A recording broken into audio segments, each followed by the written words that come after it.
कैसा हो कि गवर्नमेंट ही ना हो और गवर्नमेंट के बिना सारी चीजें चल रही हो। Welcome to our next class. और आज हम सिस्टम ऑफ गवर्नमेंट की बात करने वाले हैं। इसीलिए तो मेरे पहले मन में क्या क्वेश्चन आया, सिस्टम ऑफ गवर्नमेंट से पहले मन में यही क्वेश्चन आया कि अगर गवर्नमेंट ही ना हो तो कैसे चलेगा अपना सिस्टम। ठीक है, सोचिएगा ये बात। मेरा नाम स्निग्धा श्रीवास्तव और आज हम नेक्स्ट क्लास स्टार्ट करने जा रहे हैं सिस्टम ऑफ गवर्नमेंट। अभी तक पहले की जितनी चीजें पढ़ ली हैं, कोई डाउट, कोई दिक्कत, कोई परेशानी पूछ लेना, कमेंट बॉक्स हमेशा के लिए ओपन है आपके लिए, है ना। अदरवाइज मेंटोर्स भी अवेलेबल हैं। चलिए, तो सिस्टम ऑफ गवर्नमेंट जानने से पहले हम ये जानते हैं कि गवर्नमेंट, सिस्टम ऑफ गवर्नमेंट कैसे आई, कहां से आई। हिस्टोरिकल बैकग्राउंड तो हमने इंडियन कॉन्स्टिट्यूशन की ऑलरेडी पढ़ ली कि ऐसे लोग रहेंगे, यहाँ पे प्राइम मिनिस्टर होंगे, यहाँ पे प्रेसिडेंट होंगे, कुछ ऐसे ऐसे फीचर्स हमें भी पता है ना। पर क्या प्रेसिडेंट के पास ज्यादा पावर है या प्राइम मिनिस्टर के पास ज्यादा पावर है? क्या काउंसिल ऑफ मिनिस्टर सुनते तो हैं, लेकिन ये प्रेसिडेंट के पार्ट है या प्राइम मिनिस्टर के पार्ट है? कौन है ये लोग? हम वोट किसको डालने जा रहे हैं? हमको बोला जाता है ना, आज इलेक्शन के लिए छुट्टी दी है, वोटिंग देने जा रहे हैं। अरे ये वोट देने किसको जा रहे हैं? कभी दिमाग में सवाल आया है? तो ले दे के आज इन्हीं टॉपिक्स का एक ब्रीफ डिस्क्रिप्शन इस चैप्टर में हम बात करने जा रहे हैं, that is system of government. So let's start. अब कुछ आर्टिकल्स के बारे में जिक्र हुआ है। Article for parliamentary system. हमारे यहाँ पार्लियामेंट्री सिस्टम है, प्रेसिडेंशियल सिस्टम नहीं है। दो टाइप के सिस्टम्स होते हैं, एक आपकी पार्लियामेंट्री सिस्टम्स होती है, दूसरी आपकी प्रेसिडेंशियल सिस्टम होती है। ठीक है, लेकिन उसको जानने से पहले कुछ ब्रीफ देख लेते हैं। मतलब एक दिमाग में आप रख लेना कि आर्टिकल 74 और जब 75 की बात करते हैं तो ये सेंटर्स के आर्टिकल्स की बात कर रहा है रिलेटेड टू पार्लियामेंट्री सिस्टम, कि हमारे यहाँ पार्लियामेंट्री सिस्टम फॉलो हो रहा है और उसके लिए जो जो आर्टिकल्स गिवन टू सेंटर्स है 74 and 75 and articles given to states are article number 163 and article number 164। ठीक है, अब हम बात करते हैं कुछ सिमिलर आर्टिकल स्टेट्स की बात कर ली। पार्लियामेंट में क्या होता है, बेसिकली इनको डिफरेंशिएट किया है इनके रिस्पॉन्सिबिलिटी के उस पर। रिस्पॉन्सिबिलिटी शब्द, मैम आप क्या कहना चाहते हो उस शब्द से? हमें कुछ समझ में नहीं आ रहा है। आपने तो सिर्फ पार्लियामेंट प्रेसिडेंट लिख दिया है। रिस्पॉन्सिबल का मतलब क्या हुआ?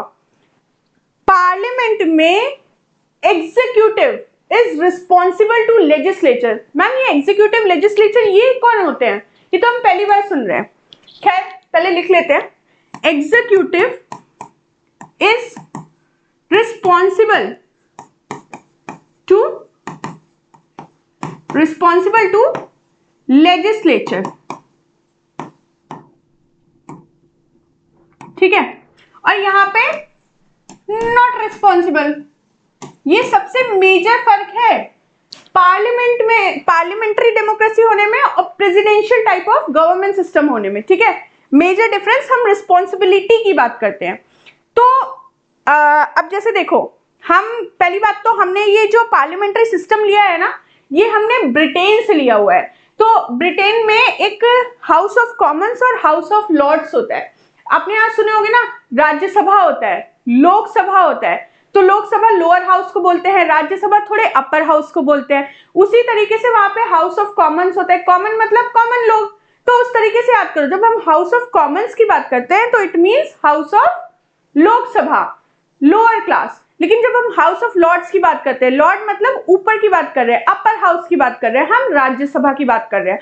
तो हमने ये जो president parliamentary form of government जो लिया है, पार्लियामेंट्री फीचर ऑफ गवर्नमेंट जो लिया है ना, वो हमने ब्रिटिश के यहां से कॉन्सेप्ट उठाया है। और ब्रिटिश में इसी चीज को वेस्टमिंस्टर मॉडल बोलते हैं। इसीलिए कभी कभी आप सुनोगे लक्ष्मीकांत में, एनसीईआरटी में, डीडी बासु में बुक्स में पाओगे कि इस मॉडल को हम वेस्टमिंस्टर मॉडल भी कहते हैं। ठीक है, तो इस बात से कंफ्यूज मत होना, ये बस एक वेस्टमिंस्टर शब्द है जो कि हमने उठाया है ब्रिटेन से, ब्रिटिश के कॉन्स्टिट्यूशन से, as it is also based on parliamentary system of government. ठीक है, तो और सबसे मतलब इट्स नॉट अ बड़ी बात, एक दिमाग में था कि जो ये वेस्टमिंस्टर का मॉडल बिल्डिंग है ना ब्रिटेन में, वो कहाँ पे है? वो थेम्स रिवर के पास है। ठीक है, तो same goes with parliament building of India, India की भी पार्लियामेंट बिल्डिंग है, ठीक।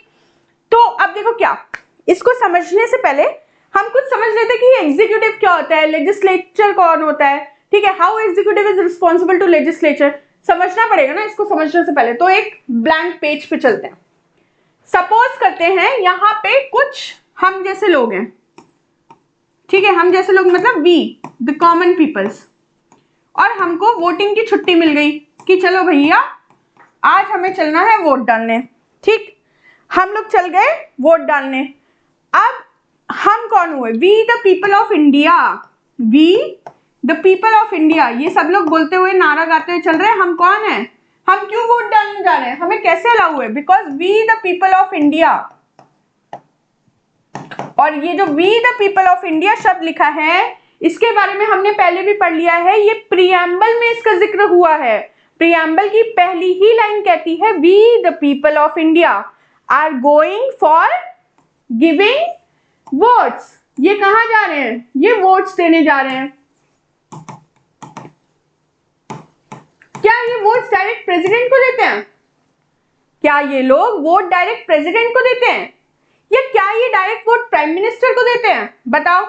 नहीं, they choose 543 people to Lok Sabha, 543 लोग का एक जुट है, 543 सीट्स चूज की गई है, जो कि ये पीपल चूज करते हैं। वो पीपल कहां में बैठाए जाते हैं, लोकसभा में, लोअर हाउसेस में, ठीक है। तो 543 people in Lok Sabha, what they do, they choose 543 peoples. ये स्टोरी समझ लेना, क्योंकि इस स्टोरी को समझने के बाद कभी कोई दिक्कत आएगी नहीं। पीपल इन लोकसभा, लोकसभा में ये कुछ अपने लोग बैठाते हैं कि नहीं, हमें इन 543 लोगों पे भरोसा है कि अगर कल को हमने इन्हें भेजा है और ये आगे जिस भी इंसान को as a representative, as a Indian representative, as a Indian government भेजेंगे, वो हमारी रक्षा करेगा, हमें प्रोटेक्शन देगा, हमारे सारी बातें सुनेगा, जो भी हो सकता है एक पॉजिटिव देश को आगे बढ़ाने के लिए उसमें हेल्प करेगा, ठीक है।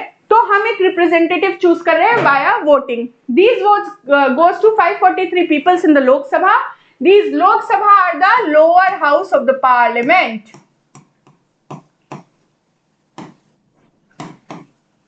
Lower house of the parliament. ये आपके पार्लियामेंट की एक लोअर हाउस हुई। अच्छा, इलेक्शंस क्या हर 6 महीने में होते हैं, क्या इलेक्शंस हर 6 महीने में होते हैं?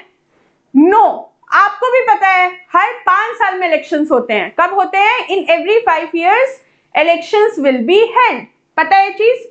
अब जो मेजॉरिटी पीपल होंगे वो एक आइडियोलॉजी के लोग होंगे, एक आइडियोलॉजी का मतलब एक आदर्श पे चलने वाले लोग होंगे, ठीक है। तो इनमें से कुछ मेजॉरिटी पीपल्स होते हैं जो कि एक आदर्श पे चलते हैं। अब जैसे हमने 543 लोग चूज कर लिया, अब इसमें से कुछ मतलब मेजॉरिटी ऑफ द पीपल की एक ही आइडियोलॉजी रहेगी, एक ही आदर्शवादी चीज रहेगी कि मतलब हाँ ये बोल रहा है तो for everyone, for majority of the people वो चीज सही है, तो उस पर लोग कॉन्फ्लिक्ट नहीं करेंगे। अगर लोग कॉन्फ्लिक्ट कर रहे हैं इट मींस वो चीज सही नहीं है, ठीक है। तो कुछ 70 से 80 लोगों की पीपल्स की मेजॉरिटी बनती है इनमें से, इन 543 में से 70 to 80 पीपल्स की आपको मेजॉरिटी देखने को मिलेगी,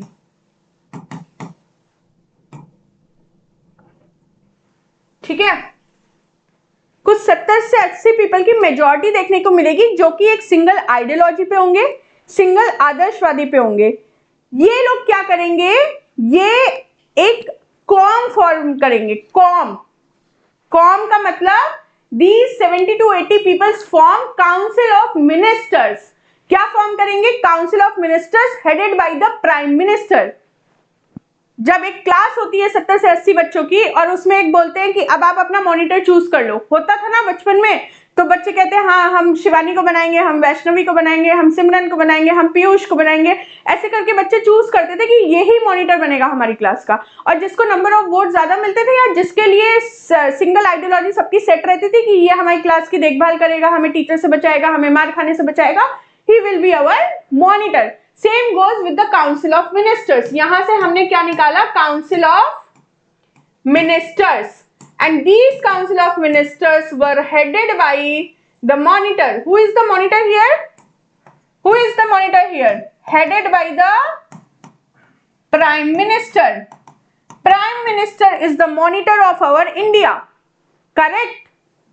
सही बोल रही हूं मैं? अगर एक बहुत लेमन लैंग्वेज में बात करूं तो prime minister is the monitor of our India, है ना? अपने इंडिया की रक्षा कर रहे हैं, इंडिया में क्या गलत सही हो रहा है उस पर वो बात कर रहे हैं, ठीक है, सबके साथ मिलकर निर्णय ले रहे हैं। तो यहां तक अभी क्लियर हुआ। इसके बाद मंत्री दल बनाया जाएगा, either from the ruling party या from the members of the लोक सभा, बट जो भी होंगे ऑपोजिशन पार्टी के भी हो सकते हैं, ठीक है। अब इनमें से मंत्री दल का मतलब समझे? अब हमने काउंसिल ऑफ मिनिस्टर्स बना दिया, हमने हेडेड बाय प्राइम मिनिस्टर कर दिया।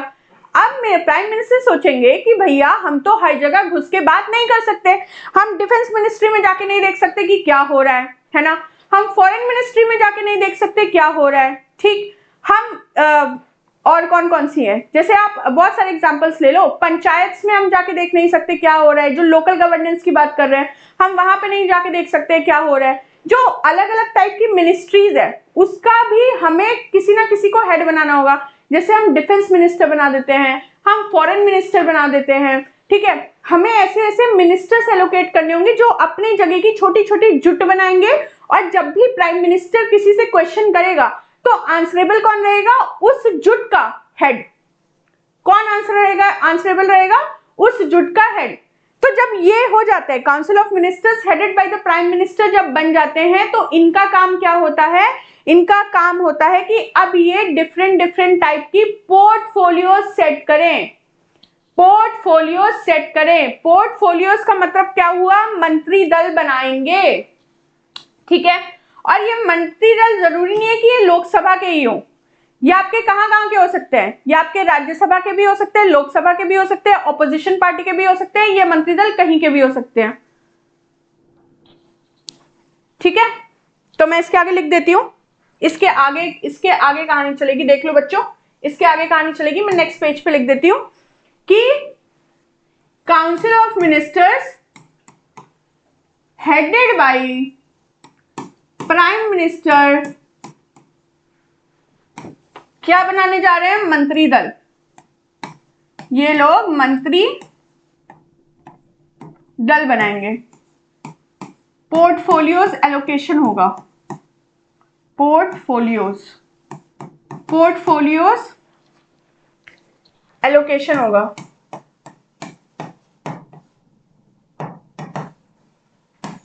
ठीक है। और ये जो पोर्टफोलियोज एलोकेशन होगा, ये जो मंत्री दल बनाएंगे, they could be either from Rajya Sabha, either from Lok Sabha, और आइदर फ्रॉम ऑपोजिशन पार्टी। ऐसा कुछ बंधा नहीं है कि लोकसभा का ही होगा, ऑपोजिशन पार्टी, ठीक। जैसे फॉर मंत्री दल का कुछ एग्जांपल्स अगर आप लिखना चाहो, जैसे कौन बना सकते हैं, जैसे डिफेंस मिनिस्ट्री एग्जांपल लिख लो,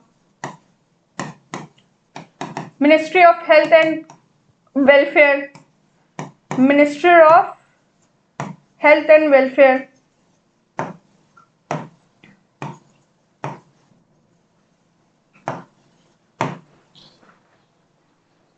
ministry of environment forest and climate change, MOEFCC।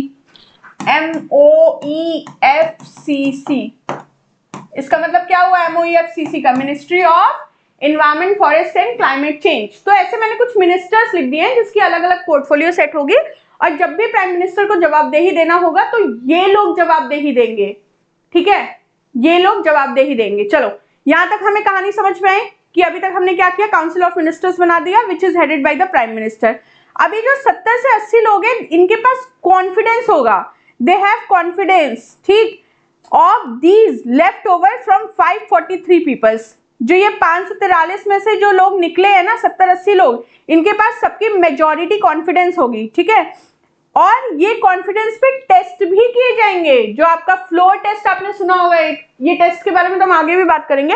आपने सुना होगा क्या होता है, मैं आज सपोज मॉनिटर बन गई, ठीक है, कल को मेरी वो आती है, स्कूल टीचर आती है, क्लास टीचर आती है, और वो मेरे को बोलती है कि स्निग्धा चलो आपको मॉनिटर तो बना दिया, पर देखे तो आपके में उतना मतलब आपके में उतनी एनर्जी है, आप उतनी अच्छी तरीके से लोगों को हैंडल कर पा रहे हो, आप हमें ग्रास रूट लेवल की चीजें बता रहे हो, आप किसी के साथ बायस तो नहीं कर रहे हो, आप ट्रांसपेरेंसी दिखा रहे हो, आप अकाउंटेबिलिटी मेंटेन कर रहे हो, आप रिस्पॉन्सिबल हो भी कि नहीं, तो उसके लिए मेरा टेस्ट होगा।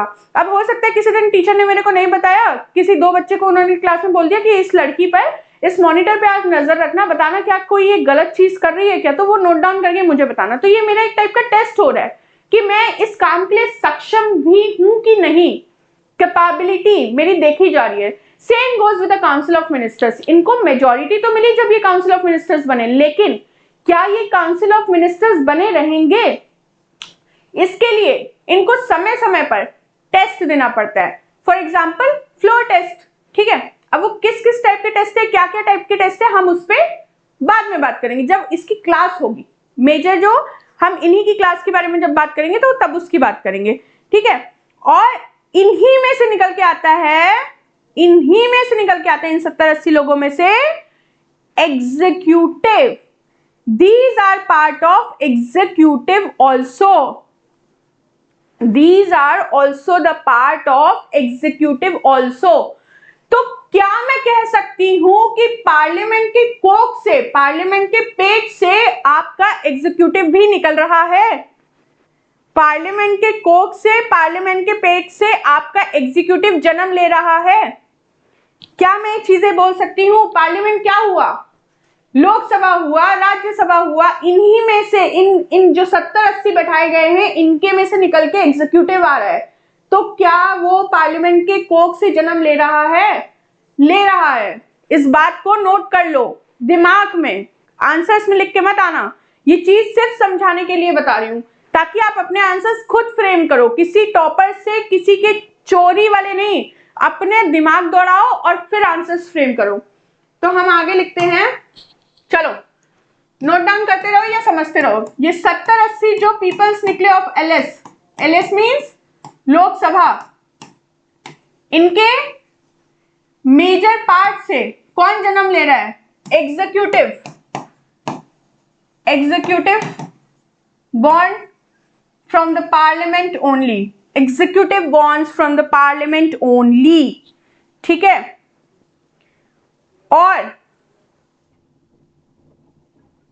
और समझने वाली बात, जो ये एग्जीक्यूटिव है,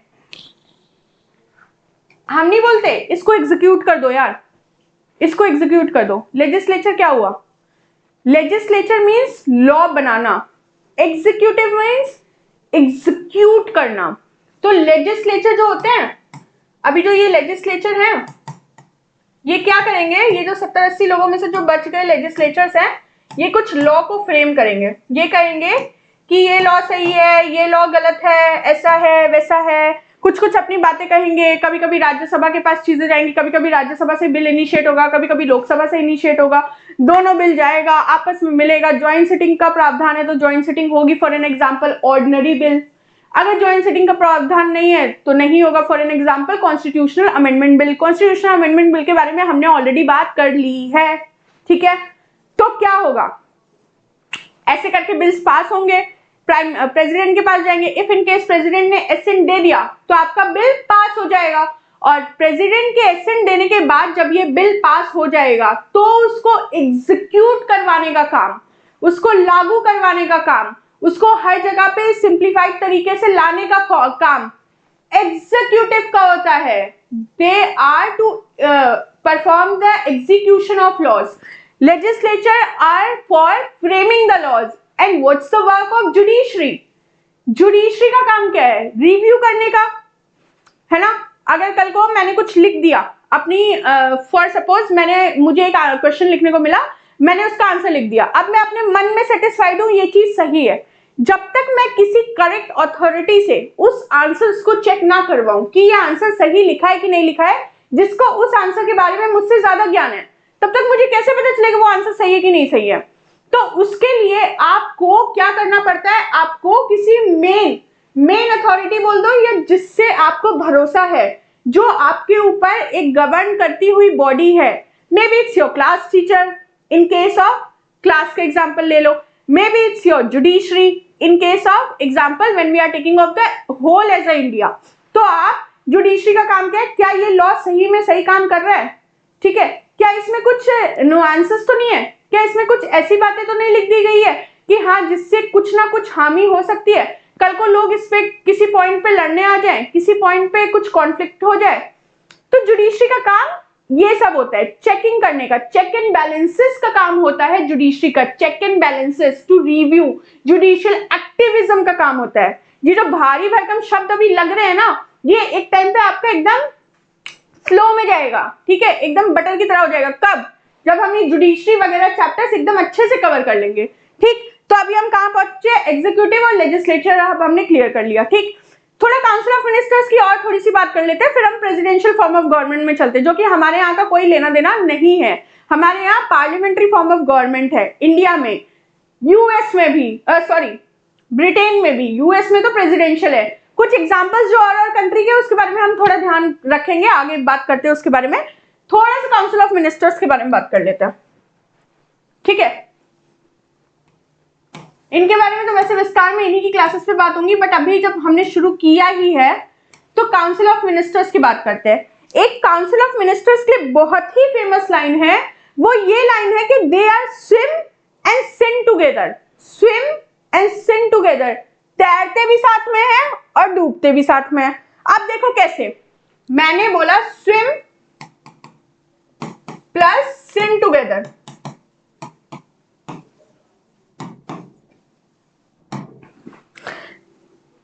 सत्तर से 80 लोगों की मेजोरिटी बन गई, उसमें से लेकर आए 70-80 लोग बैठे हैं आज, सबका है कि नहीं नहीं ये भाई ये बात सही है, इसी को बनाना पड़ेगा, इसी को आगे फॉरवर्ड करते हैं। वहां से 4 बंदे खड़े हो गए, बोलते नहीं नहीं हम इस बात को नहीं मानते। तो ये पॉसिबल ही नहीं है भाई, ये अपने इंडिया में तो पॉसिबल ही नहीं है। बोल रहे हो तो सब हाँ बोलोगे, नहीं बोल रहे हो तो सब नहीं बोलोगे। कहने का मतलब है आइडियोलॉजी। अभी हमने शुरू में किसकी बात की, एक आइडियोलॉजी, एक आदर्शवादी, एक पाथ पे, एक सोच पे चलने वाले लोग ही मिलके एक जुट बनाते हैं। क्या आपने कभी देखे, कभी आपके ऐसे फ्रेंड्स हो जो एक बहुत ही ज्यादा मॉडर्न लड़की हो और एक बहुत ही, और जो दोस्त हो एकदम ट्रेडिशनल दोस्त हो, भगवान को मानते हो, भक्ति में ध्यान रखते हो, और बाकी जो एक लड़की है उसको भक्ति से बिल्कुल मतलब नहीं है, वो सिर्फ घूमती टहलती रहती है। तो क्या वो 4 बंदों की जोड़ी बन पाती है कभी? क्या वो 4 दोस्त एक तरीके से एक माइंड सेट के साथ घूम सकते हैं? नहीं, that is not possible। तो same goes with them also। अगर आप एक आइडियोलॉजी के नहीं हो, एक थॉट प्रोसेस के नहीं हो, तो आपकी नैया एक दिन डूबनी ही है। और इसीलिए ये देखा जाता है कि कहीं मेजॉरिटी पार्टी रूल ऐसी तो नहीं बन रही कि जिसकी आइडियोलॉजी ही सेट नहीं है, तो दे कांट भी एक सेपरेट डिसइंटीग्रेशन नहीं आ सकता, ठीक है। आपका ये जो है दे स्विम टुगेदर, दे सिंग टुगेदर, चलेंगे तो भी साथ चलना है, डूबेंगे तो भी साथ में डूबना है, ठीक है। और एक बात और, इनके लिए ना बहुत सारे मोशंस पास होते हैं इनको गिराने के लिए। फॉर एग्जांपल अभी हम बात कर लेते हैं एडजॉर्नमेंट मोशन की, सुना होगा या सुन लोगे आगे चल के। नो कॉन्फिडेंस मोशन की बात कर लेते। तो इन मोशंस में क्या चीज है, देखो जब भी नो कॉन्फिडेंस मोशन आया तो कल को इतने सारे मिनिस्टर्स बैठे हुए हैं, उन्होंने क्या बोला कि भाई ये तो नो कॉन्फिडेंस मोशन है, लेकिन मैंने तो काम अच्छा किया है, मेरे ये बगल वाले ने काम अच्छा नहीं किया, ये तो काम ही नहीं कर रहा था, मैं अपना काम से ज्यादा काम कर रही थी, ठीक। कोई मतलब नहीं है, डूब रहे हो सब डूबोगे, तुम काम अच्छा किया हो, तुम अच्छा नहीं किया हो, तुम अच्छा किया हो, डजंट मैटर, डूबा तो डूबा। तो ये भी चीज याद में रखना कि मतलब किसी का भी काम अच्छा बुरा नहीं, एक साथ चलने वाली कहानी है काउंसिल ऑफ मिनिस्टर्स की, ठीक है। Everyone will swim and everyone will sing together। No one can say I am not with the council of ministers। ऐसा कोई भी नहीं बोल सकता,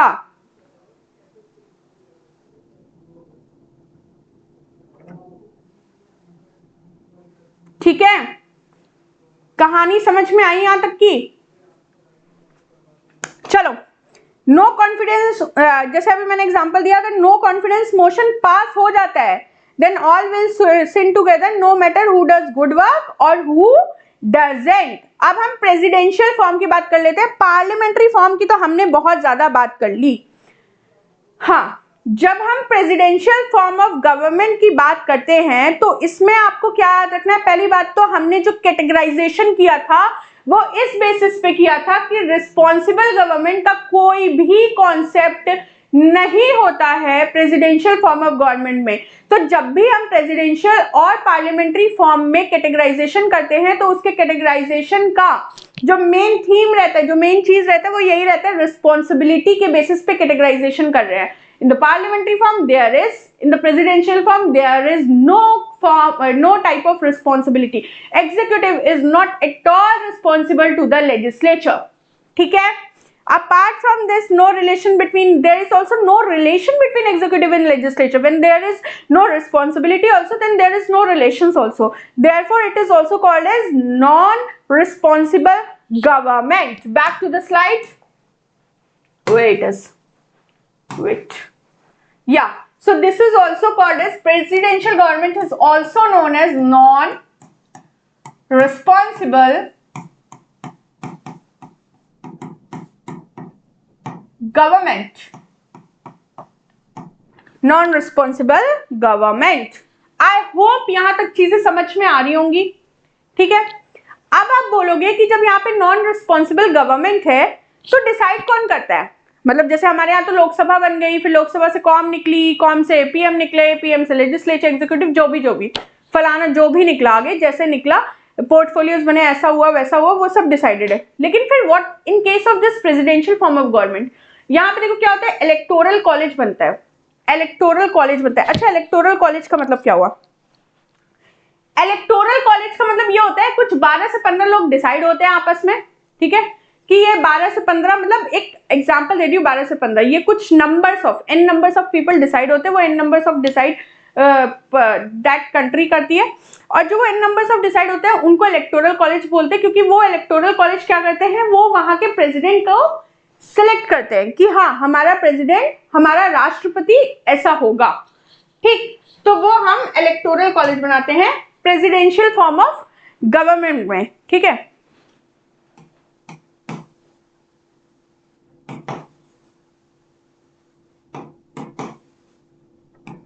प्रेसिडेंशियल गवर्नमेंट की बात कर रहे हैं।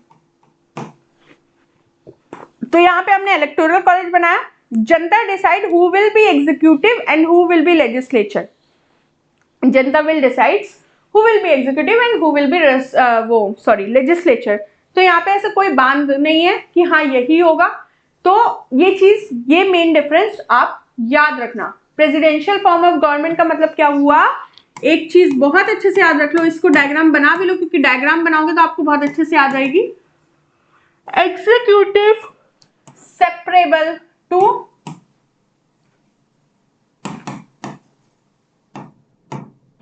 Legislature, executive is separable to legislature. ठीक है, चलो, आशा है कि यहां तक समझ में आया होगा। तो भी कोई दिक्कत है तो पूछ लेना। ठीक, एग्जीक्यूटिव जो होता है ना, चलो अच्छा आगे बात करते हैं इसके बारे में, थोड़ा सा ये और डिटेल में हो जाएगा। पहले हम थोड़े से कुछ कंट्रीज एग्जांपल्स देख लेते हैं जो कि आपके प्रेसिडेंशियल फॉर्म को फॉलो करती है, और कुछ कंट्रीज एग्जांपल जो कि आपके पार्लियामेंट्री फॉर्म ऑफ गवर्नमेंट को फॉलो करती है। ठीक है, तो हाँ, ये हमारे पार्लियामेंट्री फॉर्म ऑफ गवर्नमेंट है जो कि कौन कौन से कंट्रीज में प्रेवलेंट है, तो वो चीजें दे रखी है, इनके नाम नोट कर लो। The first one is Canada parliament, Canada में है, जापान में है, ब्रिटेन में है, एंड इंडियन पार्लियामेंट। तो 4 टाइप्स के आप नोट कर लो, Canada, Japan, India and Britain. Canada, Japan, India and Britain. ठीक है, फिर हम बात करते हैं प्रेसिडेंशियल फॉर्म ऑफ गवर्नमेंट की, और प्रेसिडेंशियल आपका कहाँ कहाँ प्रेवलेंट है, Russian, US and Brazil. Russian parliament, US parliament and Brazil parliament. ठीक है,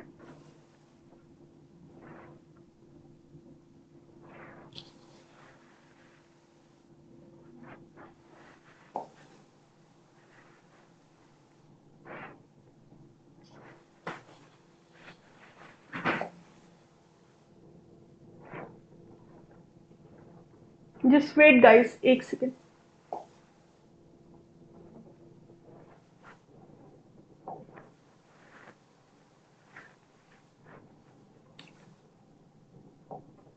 Just give me a time. 1 minute only.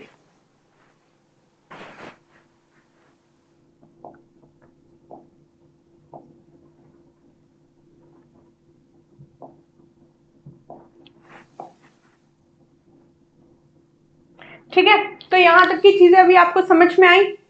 कोई दिक्कत, कोई परेशानी पूछ लीजिएगा। ठीक है, चलिए।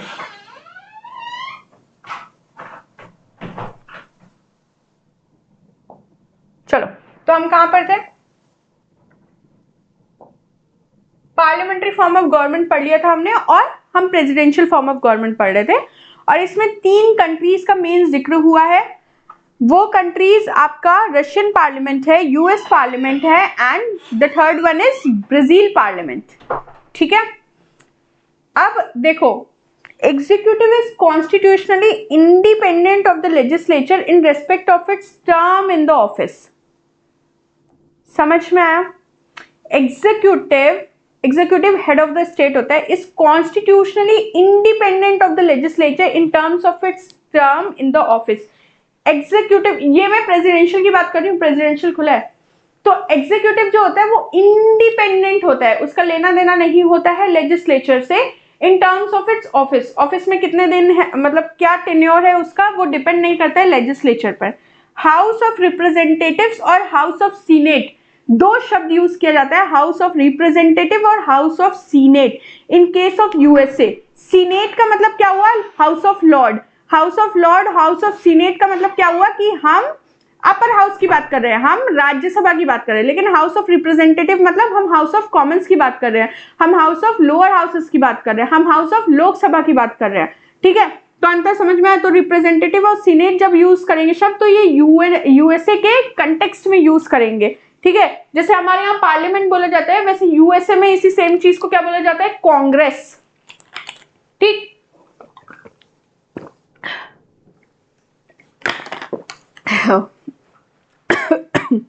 ठीक है, तो यूएसए में सेम चीज को क्या बोला जाता है? कांग्रेस।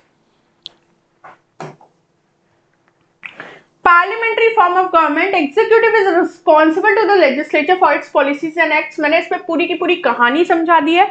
आई थिंक अब समझ में आ गई होंगी चीजें अच्छे से। And executive is constitutionally independent of the legislature in respect of its term in the office. ये चीज को मैंने अभी एक्सप्लेन कर दिया है। यूएसए में इलेक्टोरल कॉलेज होता है, USA citizen choose people equal to Congress के स्ट्रेंथ के बराबर, and they what they do, they choose president. तो वहां पे इलेक्टोरल कॉलेज के तरीके से प्रेसिडेंट चूज होते हैं, और फिर वहां पे एक्ट्स एंड पॉलिसीज बनाई जाती है। ठीक है, they are not at all responsible of what they does in case of presidential form of government. The sword, एक चीज आपकी बहुत फेमस लाइन है, एक लाइन ये है कि the sword of the administration is in the hand of executive. The sword of the administration is in the hand of executive, but the purse, the batwa, the money is in the hand of legislature. ये line बहुत अच्छी है, और ये line जो writer ने लिखी है उन्होंने ये बोला है कि तलवार जो है वो पार्लियामेंट की एग्जीक्यूटिव के हाथ में है कि उसको किस तरीके से एग्जीक्यूट करते हैं, लेकिन उस तलवार को चलाने के लिए रिसोर्सेज भी तो चाहिए, पैसा भी तो चाहिए। वो पैसा किसके हाथ में?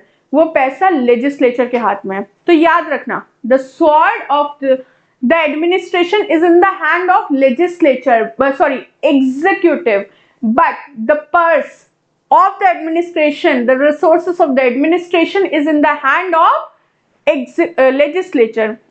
legislature executive confuse हो रही हूँ मैं, last time बोलती हूँ, the sword of the administration is in hand of the executive and the purse or the money or the resources is in hand of the legislature.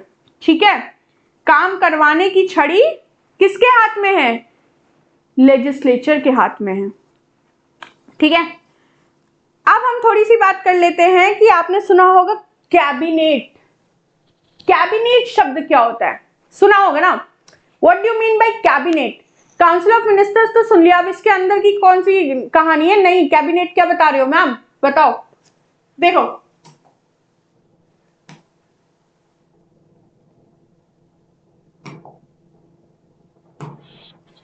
Prime Minister and the Cabinet. In the past, the Prime Minister was described as primus inter pares, first among equals in relation to the Cabinet. First among equal पहले बताया जाता था, लेकिन अब क्या हुआ है? The Prime Minister power, influence, position सबकी सब increased हो गई है significantly vis-a-vis of Cabinet. British government is equals to prime ministerial form of government. ठीक है, कहने का मतलब बस इस लाइन में ये लिखा गया है कि पहले पावर उतनी ज्यादा इलैबोरेटेड, उतनी ज्यादा इंक्रीज नहीं थी प्राइम मिनिस्टर की, जो कि अब है। इसमें इसी चीज को एक्सप्लेन किया है। ठीक है, देख लीजिए 1 मिनट, मैं 1 मिनट का आपको टाइम देती हूँ। इसके बाद हम करते हैं, एक बार समझते हैं, 2 मिनट का काम है। काउंसिल ऑफ मिनिस्टर्स और कैबिनेट के बीच में क्या डिफरेंस है, हम इस बात को देखते हैं। ठीक है, तो एक 50 सेकेंड्स का टाइम दे रही हूँ, आप भी देख लो, मैं भी पानी पी लेती हूँ तब तक, है ना। कोई डाउट हो तो पूछ लीजिए।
चलो, difference between cabinet and council of ministers हम शुरू करते हैं। Difference between cabinet and council of ministers.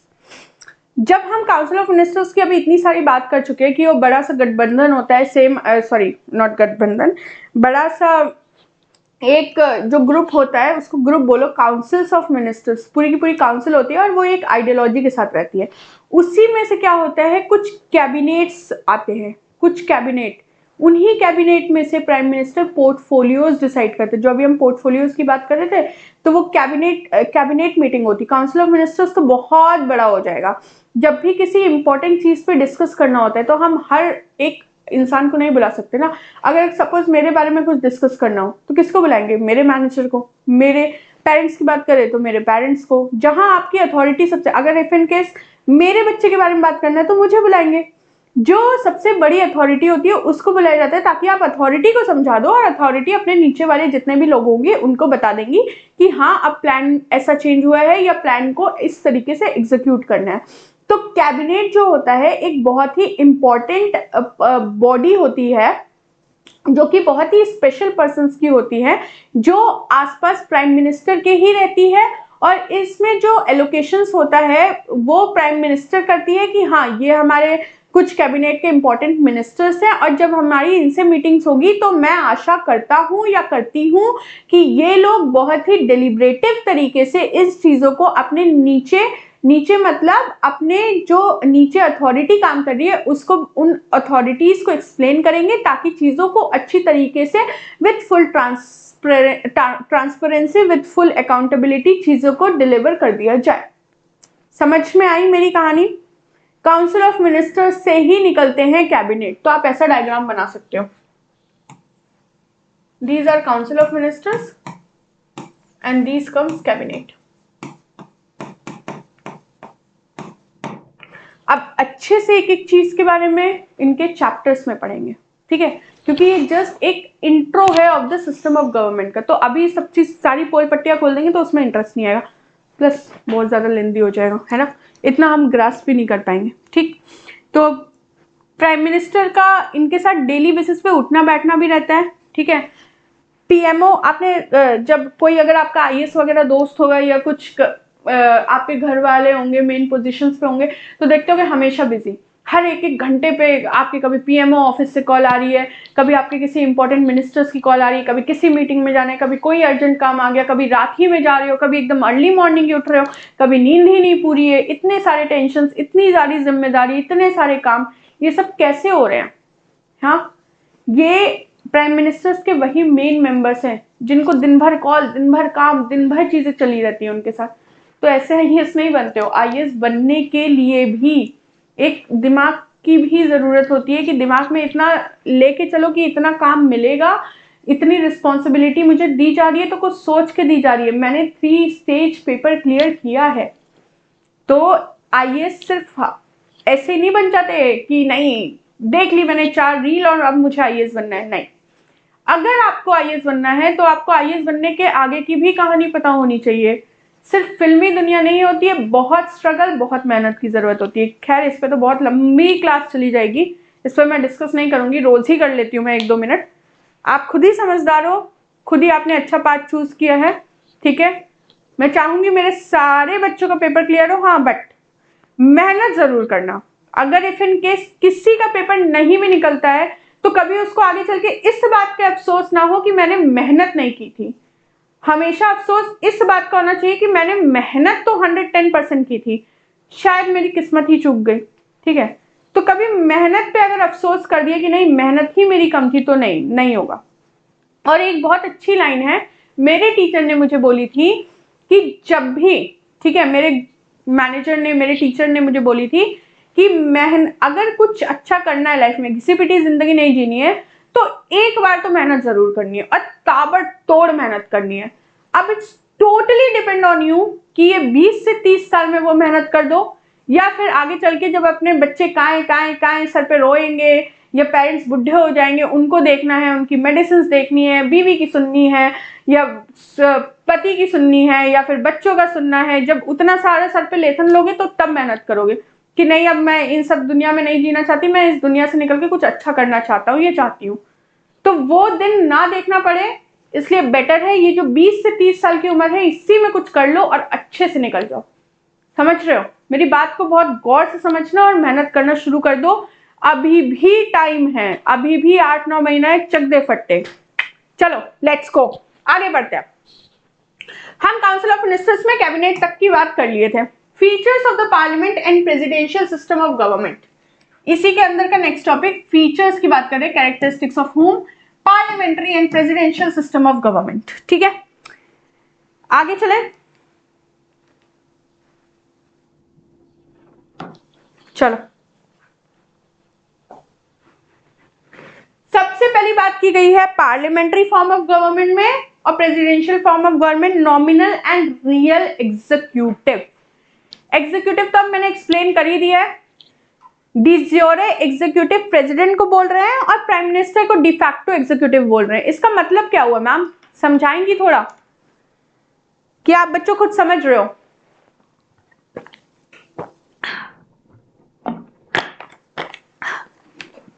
देखो,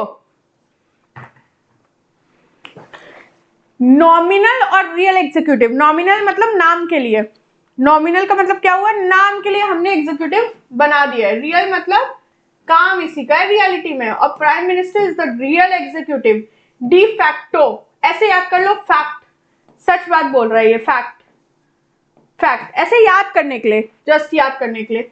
और डिज्योरे, डिज्योरे मतलब जस्ट नॉमिनल, नाम के लिए, इससे इस प्रेसिडेंट से साइन करवा देंगे, इनसे साइन करवा देंगे, काम तो हमारा मेन प्राइम मिनिस्टर ही कर रहे हैं, ठीक है। तो this is the main difference between de facto and de jure. President को डिज्योरे कहा जाता है, डिज्योरे मतलब nominal executive, and prime minister is the de facto executive और the real executive of India. तो अगर कल को ये स्टेटमेंट में क्वेश्चन आ जाए तो बच्चों के गलत नहीं होने चाहिए।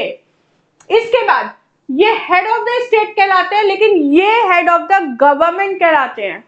Head of the state, head of the government, इसको भी यहां पे रख लेना, एकदम याद कर लेना, who is the head of the state and who is the head of the government.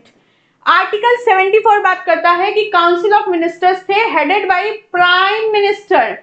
I told you to aid and advice to the president. क्या जो council of ministers headed by prime minister ने कुछ add और advice दे दी है president को, क्या वो president बोल सकते हैं ना मेरा तो मूड नहीं है, आज मैं तुम्हारी बात नहीं सुनूंगा, आज मैं सिर्फ अपने मन की करूंगा?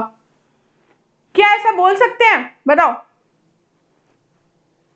क्या ऐसा बोल सकते हैं? No, this is not allowed by the 42nd and the 44th constitutional amendment act, जो कि अमेंडमेंट करके ये लाया गया है कि एडवाइस इज बाइंडिंग, बाइंडिंग है प्रेसिडेंट पे, चाहे कुछ भी हो प्रेसिडेंट को बात माननी ही माननी पड़ेगी। ठीक है, प्रेसिडेंट्स को बात माननी ही माननी पड़ेगी। बट आ जाओ यहाँ पे प्रेसिडेंशियल फॉर्म ऑफ गवर्नमेंट ने यूएस का एग्जांपल लिया था हमने, याद है? यूएसए के अलावा हमने यहाँ पे रशियन की भी बात की थी, याद है? तीसरी किसकी बात की थी बताओ? इंडिया है क्या इसमें? कमेंट सेक्शन में बताइए, क्या India presidential form of government को फॉलो करता है क्या, हाँ या ना? President is both the head of the state and head of the government. Head of the state ceremonial position है, head of the government executive organ leader है। कहने का मतलब क्या है? प्रेसिडेंट जो है वो head of the state, head of the government दोनों है इन case of presidential form of government. जब वो हेड ऑफ द स्टेट की तरह फॉर्म करता है तो he is just a ceremonial representation. अब बताती हूं सेरिमोनियल रिप्रेजेंटेशन का कहने का मतलब यहाँ पे क्या है। आपके स्कूल्स में एनुअल फंक्शंस होते होंगे, होते थे ना, उसमें एक चीफ गेस्ट की तरह कहीं से किसी को बुला लिया जाता था। किसी को मतलब जैसे अगर मैं तो एयरफोर्स स्कूल में पढ़ी हूँ तो मेरे अफवाह, जो वहां पे अफवाह के लोग होते हैं, जो वहां के मेन ब्रिगेडियर्स होते थे, तो उनको उनकी वाइफ को बुला लिया जाता था कि हाँ they will be the chief guest of our annual functions along with the principals. ठीक है, तो वो सब via parade they will come. Same goes in the ceremonial position. क्या होता है, अगर कोई फेस्टिवल्स हो रहा है, कोई फंक्शन हो रहा है, कोई बड़ी चीज हो रही है और उसमें हमें एज ए गेस्ट के तौर पे हमने बुला लिया अपने प्रेसिडेंट को, तो president as a ceremonial post वहां पे काम कर रहे हैं। क्या प्रेसिडेंट वहां पे कोई लॉ की बात कर रहे हैं? क्या प्रेसिडेंट किसी चीज को इम्प्लीमेंटेशन की बात कर रहे हैं? क्या प्रेसिडेंट किसी इंपॉर्टेंट मुद्दे पे वहां पे बात कर रहे हैं? नहीं कर रहे हैं ना। President just is like a chief guest. तो उसी चीज को बोला है, जब हेड ऑफ द स्टेट की तरह होते हैं तो प्रेसिडेंट सेरिमोनियल पोजीशन को एंजॉय करते हैं, लेकिन जब हेड ऑफ द गवर्नमेंट होते हैं तो प्रेसिडेंट एग्जीक्यूटिव ऑर्गन लीडर की तरह वहां पे रोल प्ले करते हैं। एग्जीक्यूटिव ऑर्गन लीडर की तरह वहां पर रोल प्ले करते हैं। ठीक है, ठीक है, चलो नेक्स्ट, मेजॉरिटी पार्टी रूल। ये भी हमने एक्सप्लेन कर दिया है, एक्सप्लेन किया था ना, can swim and sing together, who council of ministers can swim and sing together. Political party with majority seats in Lok Sabha forms the government. Already discussed. Ministers and prime ministers appointed by the president. ठीक है, अगर prime minister बोलोगे तो directly appointed है, but in case of जब आप ministers की बात करोगे तो उनको अपॉइंट करने के लिए आपका एडवाइस लेना पड़ता है प्राइम मिनिस्टर से। On advice of prime ministers, ministers were appointed by the president. ठीक, coalition of parties in case of no single party majority. अगर कोई भी सिंगल पार्टी मेजॉरिटी नहीं है, किसी की भी मेजॉरिटी नहीं आई है, तो गठबंधन बनता है। क्या बनता है? कोलिशन। कोलिशन बनेगा और पूछा जाएगा तो उस बेसिस पे तब गवर्नमेंट फॉर्मेशन होता है। When was coalition is form? When there is no party, single party majority. ठीक, मिटा देती हूं, बहुत ज्यादा गड़बड़ हो गया, दिख रहा होगा ऐसे, तो इसको नोट डाउन कर लेना, वरना बाद में देखे जब सेकंड बार ही देखोगे ना क्लास को तो और अच्छे से चीजें समझ में आएंगी। ठीक है, तो कान दिमाग खोल के देखना। Presidential form of government, the president is elected by an electoral college. Discussed how. Fix tenure होता है 4 साल का, can not be removed by the Congress except by impeachment till grave unconstitutional act. Till grave unconstitutional act, जब तक grave unconstitutional act बोल दिया है, इसका मतलब क्या है? जब तक कोई ऐसा एक्ट ना हो जाए जो कि एकदम ही बेकार सामान, एकदम ही मतलब अब इसके आगे तो कुछ हो ही नहीं सकता। जब तक ऐसा ना हो जाए तब तक प्रेसिडेंट को इम्पीच नहीं कर सकते। तो क्या वैसे भी इजी है क्या? वैसे भी इजी है क्या? नहीं इजी है। इतना भारी भरकम शब्द दे दिए, कैसे इजी रहेगा? समझे? चले आगे, हो गया। चलो देखे, collective responsibility. Ministers are collective responsible to the parliament in general and Lok Sabha in particular. तो मिनिस्टर्स जो होते हैं वो कलेक्टिव रिस्पॉन्सिबल होते हैं to the parliament in general and Lok Sabha in particular, but Lok Sabha can remove council of ministers by passing no confidence motion. No confidence motion अगर pass हो गया तो किसी की नहीं सुनी जाएगी, पूरा का पूरा काउंसिल ऑफ मिनिस्टर्स डूब जाएगा, हटा दिया जाएगा, खत्म हो जाएगा, नया बनेगा। बट इसमें से चाहे कोई भी अच्छा हो, एक रखा नहीं जाएगा। They all Singh together. ठीक है?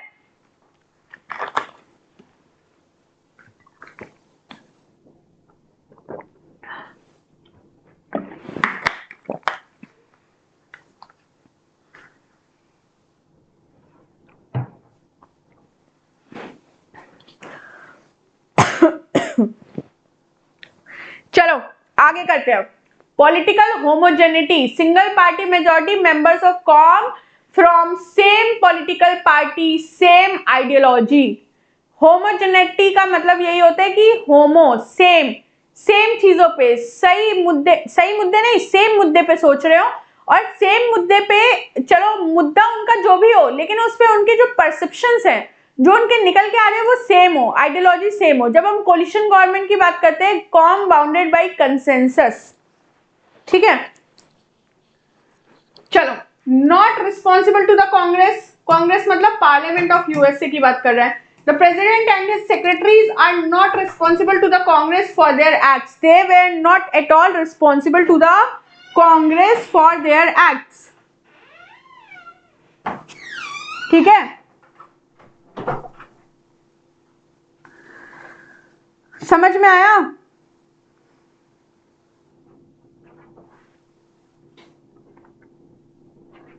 चलो,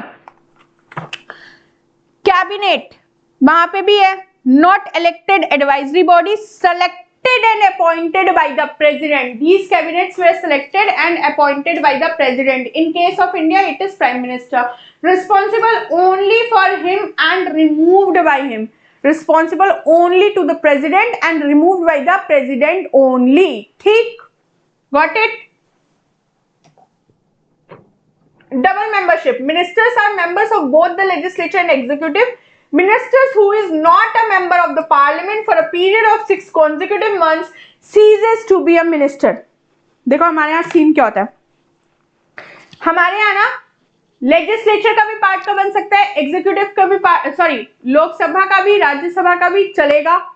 अगर कल को मुझे बोल दिया, मेरे पास आके प्राइम मिनिस्टर जी ने बोल दिया, अरे स्मिता तुम मुझे एज अ लॉ मिनिस्टर बहुत सही लग रही हो, कल से हम तुमको लॉ मिनिस्टर बनाते हैं। तो मैंने बोला अरे प्रधानमंत्री साहब, लेकिन मेरे पास तो कोई मैं किसी पार्टी की तो हूं ही नहीं, मैं ना लोकसभा की हूं ना मैं राज्यसभा की हूं, अब मैं क्या करूं? तो मुझे प्राइम मिनिस्टर जी ने बोला ठीक है, हम एक काम करते हैं, हम अभी आपको बना देते हैं, आपके पास 6 महीने का टाइम है। 6 महीने में आप किसी भी तरीके से आप या तो राज्यसभा की मेंबर बन जाओ या तो लोकसभा की मेंबर बन जाओ। अगर आप 6 महीने में बन जाते हो देन इट्स ओके, आपको जो मैंने पोर्टफोलियो दिया है वो आपका कंटिन्यूएशन में चलेगा। बट इफ इन केस अगर आप नहीं बन पाते हो तो it would be seized down, मतलब आपका पद आपसे छीन लिया जाएगा। तो ये इंडिया के केस में अलाउड है, इंडिया मतलब पार्लियामेंट्री फॉर्म ऑफ गवर्नमेंट में अलाउड है, but presidential form of government में अलाउ है क्या? चलो इस चीज को ही इसमें पढ़ते हैं। The president and his secretaries are not members of Congress, nor do they attend the sessions. ना मेंबर है ना ही उनके सेशन को अटेंड करेंगे। Complete separation of power between legislature and executive. तो वो जो मैंने ऐसे वाला डायग्राम बनाया था ना, लेजिस्लेचर एग्जीक्यूटिव, दिमाग में रखना है इन चीजों के लिए, ठीक है? सीक्रेसी की बात करते हैं। सीक्रेसी का मतलब क्या है? सीक्रेसी, सीक्रेसी, सीक्रेसी, इस शब्द से आप क्या समझते हो? सीक्रेट्स, सीक्रेट्स, बचपन में या अभी भी बहुत लोगों की सीक्रेट्स छुपा के रखते हो ना, कि भाई तू मेरे को बता दे, मैं उसे नहीं बताऊंगा, ऐसे करके सीक्रेट्स हमारे होते हैं ना, कुछ छुपे छुपे सीक्रेट्स, हम किसी को बताएंगे नहीं, है ना, तो वही सीक्रेट्स। ठीक, तो ministers follow the principle of secrecy. Ministers को भी बोला जाता है, प्रधानमंत्री बुलाते हैं, कहते हैं भाई इधर आओ, ये कुछ सीक्रेट बातें हैं जो मुझे तुम्हें बतानी है, जरूरी है, ठीक है, और ये सीक्रेट्स बातें अपने पास छुपा के रखना, इसको किसी को बताना नहीं, अनलेस एंड अनटिल मैं बोलता नहीं हूं, जब तक मैं हामी नहीं भरता हूं या भरती हूं, तब तक ये सीक्रेट किसी को रिवील मत करना। ठीक, तो हमें क्यों बताया, है ना, जब आपको छुपानी थी तो हमें क्यों बताया क्यों बताया, क्योंकि वो एक सिंगल अथॉरिटी में नहीं है, वो सबके साथ मिलके काम कर रहे हैं, ठीक है, तो उनको उतने लोगों को तो बताना पड़ेगा ना कि वो जब बतानी हो तो नीचे भी लेवल पे उसी तरीके से डिलीवर हो पाए। ठीक, about their proceedings, policies and decisions, ministers takes oath of secrecy administered by the president। oath of secrecy कौन एडमिनिस्टर करता है, ये प्रीलिम्स का बहुत ही ज्यादा एक वैसा क्वेश्चन है जो बन सकता है कि oath of secrecy कौन एडमिनिस्टर करता है, इन case of ministers it's president, it's president, तो ये चीज को आपको याद रखना है, ठीक है, ठीक है, समझ में आया। चलो अब हम इसके बाद आगे बात करते हैं, merits and demerits of the parliamentary system, merits and demerits of the parliamentary system, ठीक है, कुछ पार्लियामेंट्री सिस्टम की मेरिट्स है, कुछ पार्लियामेंट्री सिस्टम की डीमेरिट्स है, देख लेते हैं। मेरिट्स में बोला harmony between legislature and the executive, harmony रहती है between the legislature and executive, लड़ते नहीं आपस में, ठीक है, सब कुछ बांध के चलते हैं। क्या ये बात सच है? क्या आपको ऐसा लगता है? क्या बुकिश बातें जो भी है वो प्रैक्टिकल लाइफ में सच में होती हैं?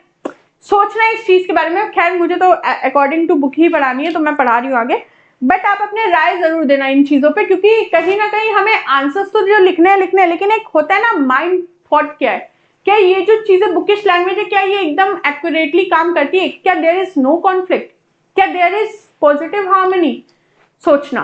तो बोल रहा है positive means harmony between legislature and executive, यहाँ पे एकजुट एक मत के एक सोच के साथ लोग रहते हैं, तो उनके बीच में जनरली मतलब चीजें रिजॉल्व रहती हैं और लड़ाइयां नहीं होती हैं, काम जल्दी होता है।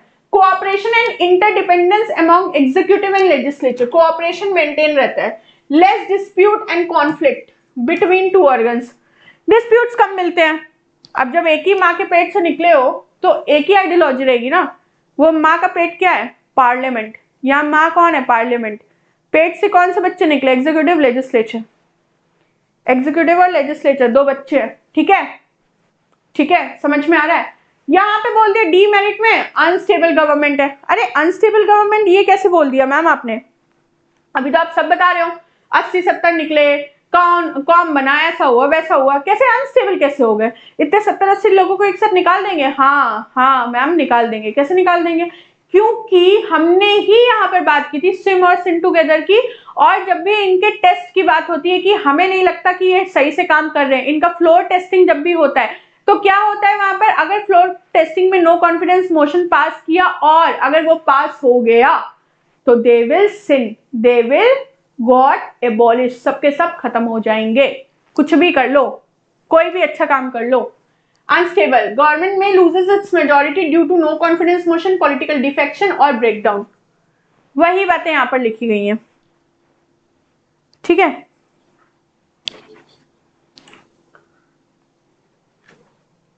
ठीक, नेक्स्ट रिस्पॉन्सिबल गवर्नमेंट की बात करते हैं।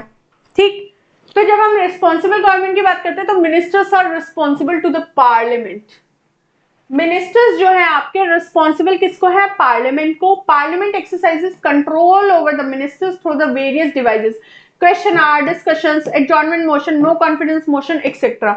इस लाइन का क्या मतलब है मैडम जी? इस लाइन का क्या मतलब है? इस लाइन का मतलब ये है, अगर मैं माँ हूं और मेरे दो बच्चे हैं, ठीक है, मैंने दोनों बच्चों को 50-50 रुपए दिया, ठीक, अब उनको ये पता है कि अगर उन्होंने इस चीज का गलत यूज किया या सही यूज किया या कुछ भी किया, वो आंसरेबल है मुझको, क्योंकि अथॉरिटी मैं हूं, पैसे मैंने दिए हैं, ठीक, क्योंकि मेरे बच्चे हैं तो आंसर मुझे देंगे।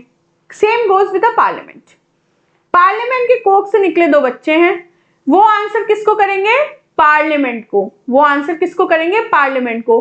अब ये उनकी जवाबदेही बनती है कि अगर पार्लियामेंट उनसे किसी भी तरीके से पूछे, क्वेश्चन के फॉर्म में पूछ ले, सबके सामने बैठा के पूछ ले, नो कॉन्फिडेंस मोशन के दौरान पूछ ले, डिस्कशन करते हुए पूछ ले, एडजॉर्नमेंट मोशंस लगा के पूछ ले, किसी और तरीके से पूछ ले, फटकार के, प्यार से, किसी भी तरीके से पूछ ले, जवाब देना पड़ेगा, जवाब देना पड़ेगा। It's mandatory.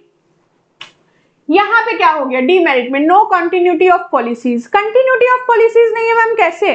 80 लोग मिलके बना रहे हो, अभी तो बोला आपने, और फिर आप कह रहे हो कंटिन्यूटी ऑफ पॉलिसीज नहीं है। ये कैसे मैम पॉसिबल कैसे हो गया?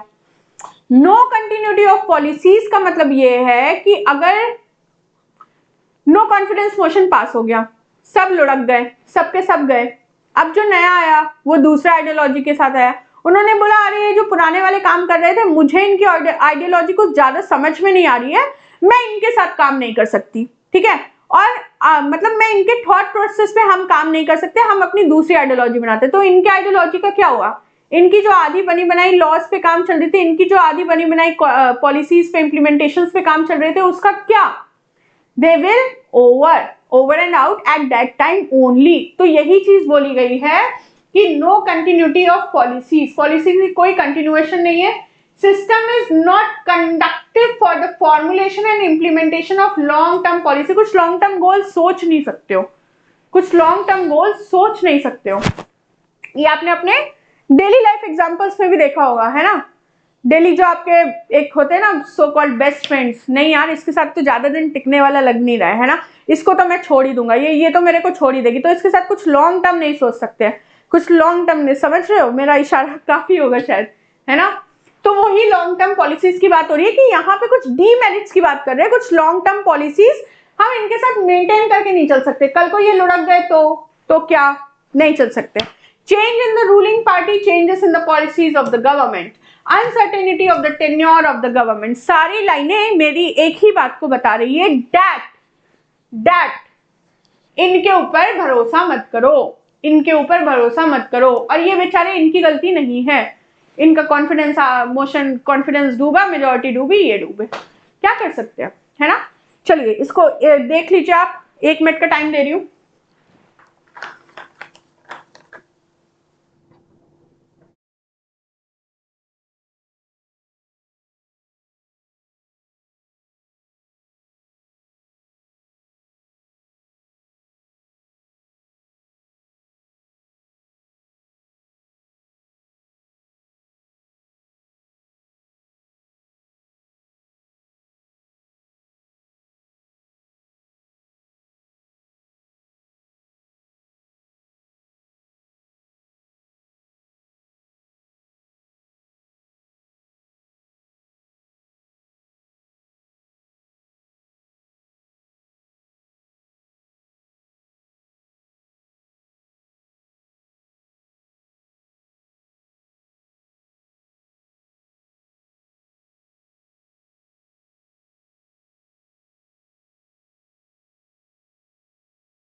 ठीक है,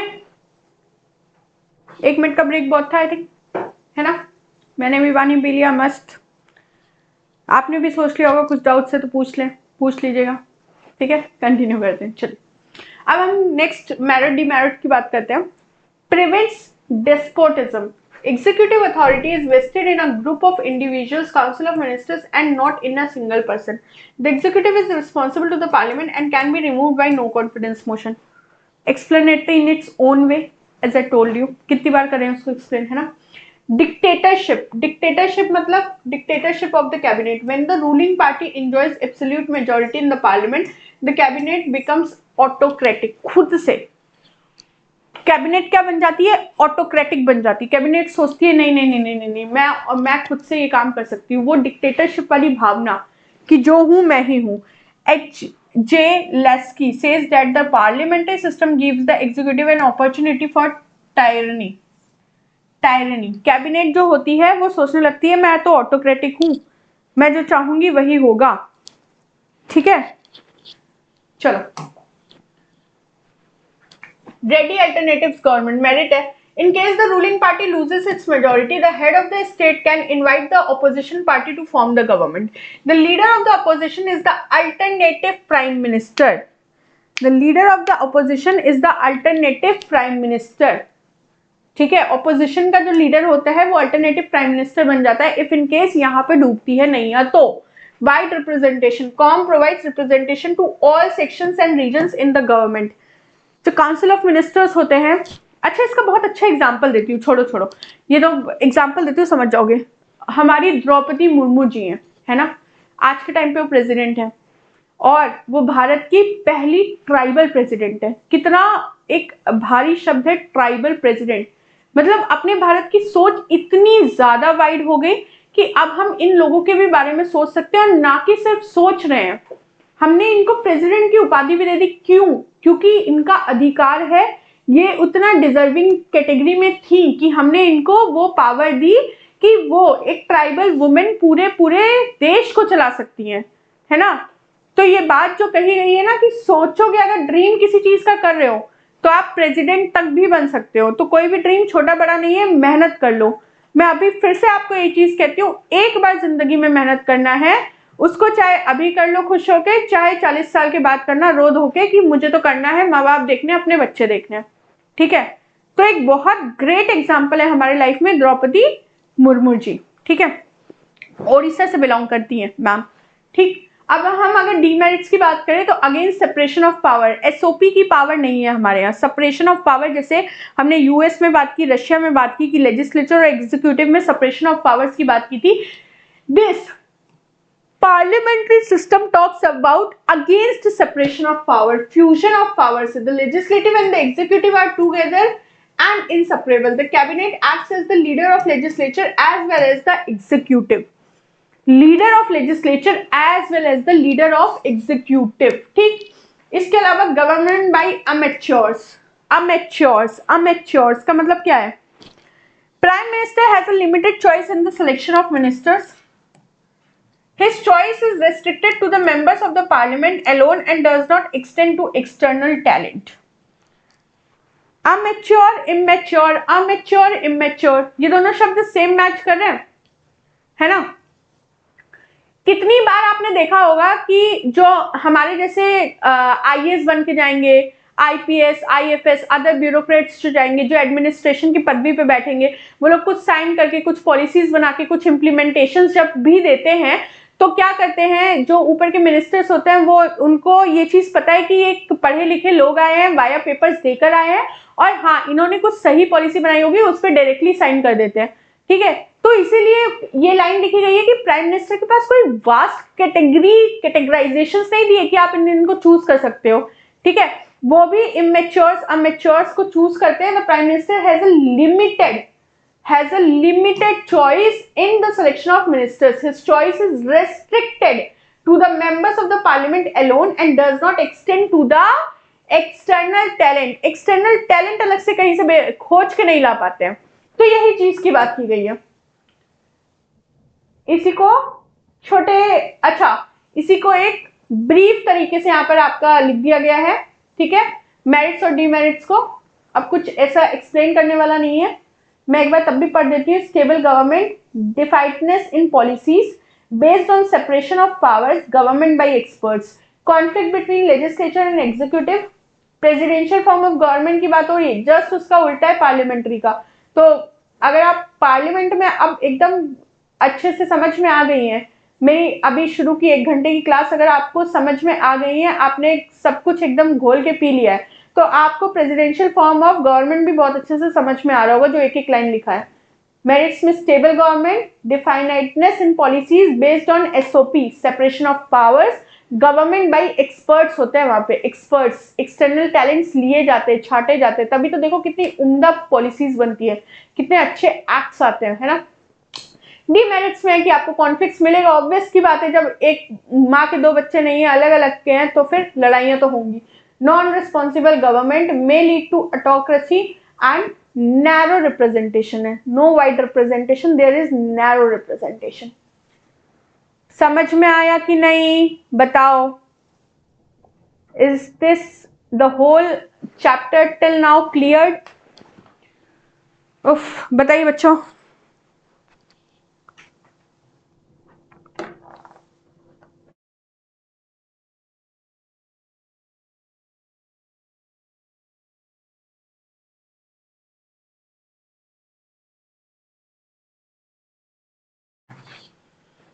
ठीक है, चलो नेक्स्ट देखिए, कुछ बचता है क्या?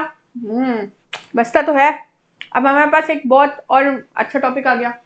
क्या टॉपिक कह रहा है ये रीजन बता रहा है कि हमने पार्लियामेंट्री सिस्टम लिया क्यों भाई, प्रेसिडेंशियल सिस्टम में क्यों नहीं खुश थे, पार्लियामेंट्री सिस्टम लेने का क्या मतलब बनता, ये बोल रहा है।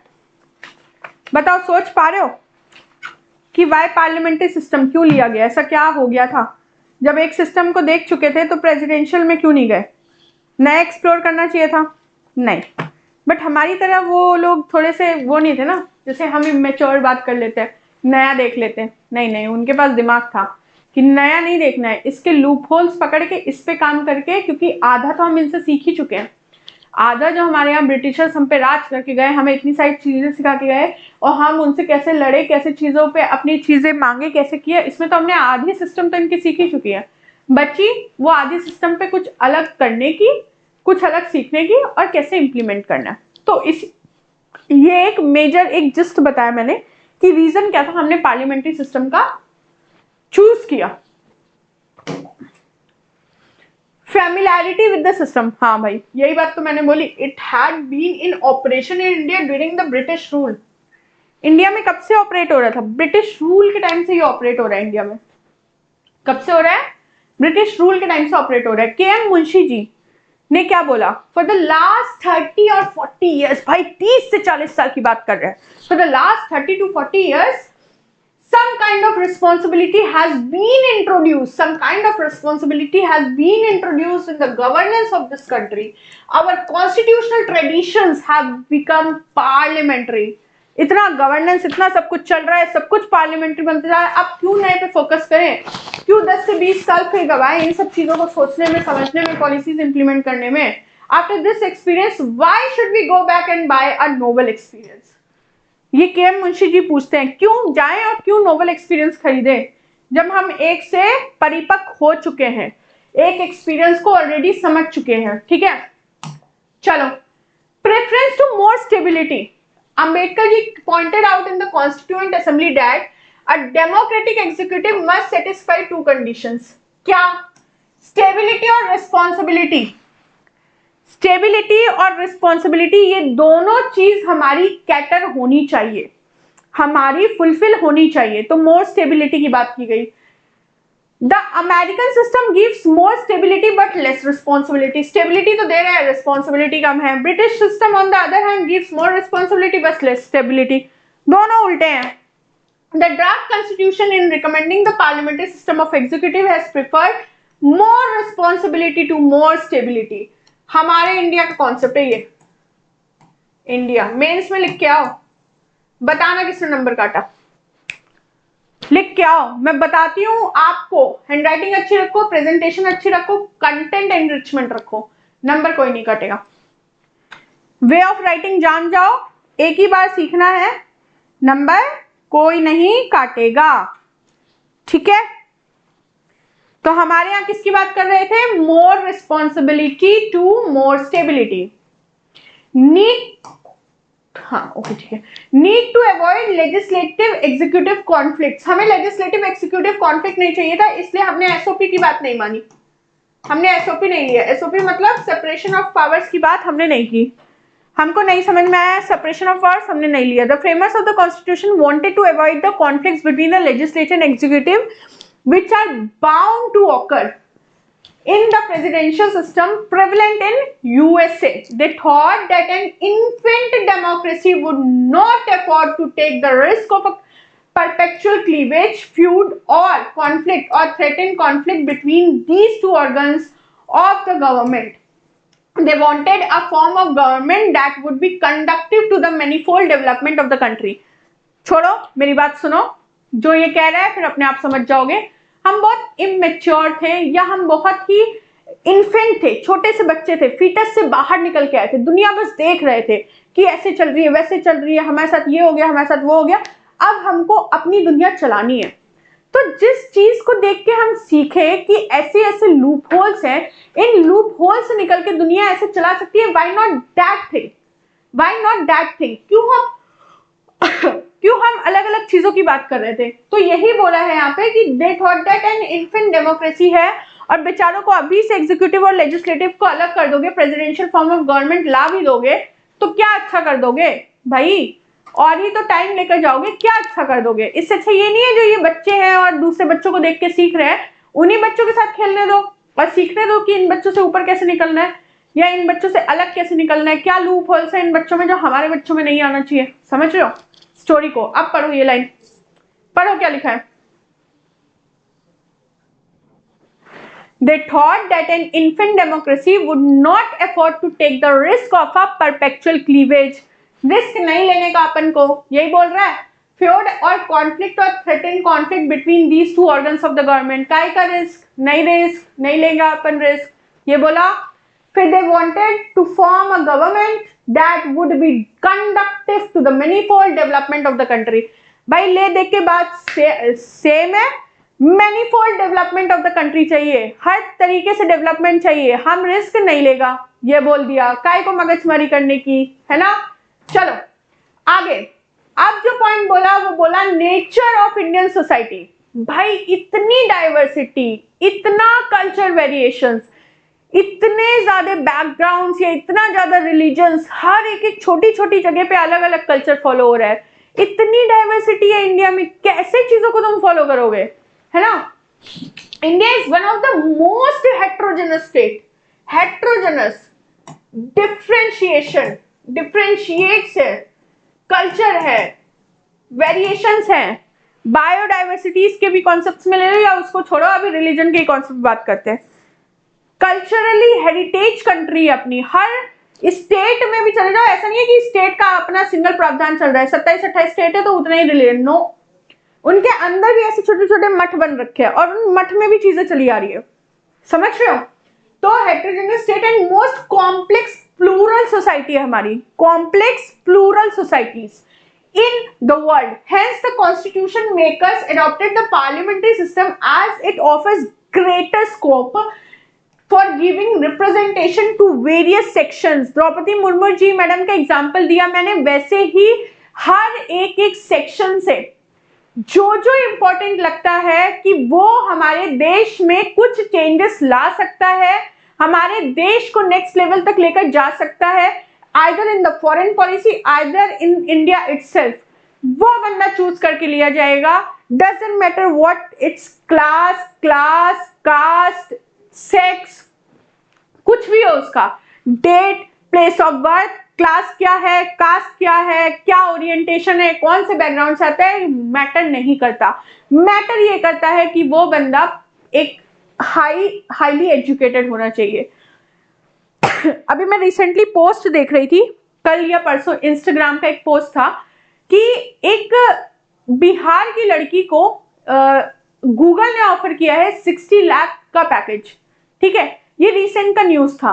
अब लोगों के दिमाग में आइडियोलॉजी क्या सेट है कि अरे ये तो बिहार के बच्चे कहाँ पढ़ रहे हैं, बिहार तो बहुत ही पिछड़ा जगह है, वहां के बच्चों को कैसे। और ये जो इंस्टाग्राम में स्टेटस मतलब पोस्ट है ना, ये भी बहुत ज्यादा उस चीज को हेविली बता रहा था कि बिहार की लड़की, अभी यही कोई काम केरला की लड़की की होती, आंध्र की लड़की करती है, तो उनको पता है कि Kerala is known for the literate state है वो, तो वहां का इतना नाम नहीं हो रहा। आए दिन किसी को 70 लाख मिल रहा है, किसी को 16 लाख, किसी को 1 करोड़, कुछ ना कुछ पैकेज मिल रहा है। कभी वो लोग हाईली इतना ज्यादा बताए नहीं जाते, बट बिहार की लड़की इतना ज्यादा, और उस लड़की ने, उस बच्ची ने सिर्फ अपने स्टेटस पे लगाया था that I got this placement in Google of ₹60 lakh और समथिंग, ठीक है, प्लेसमेंट मिला था।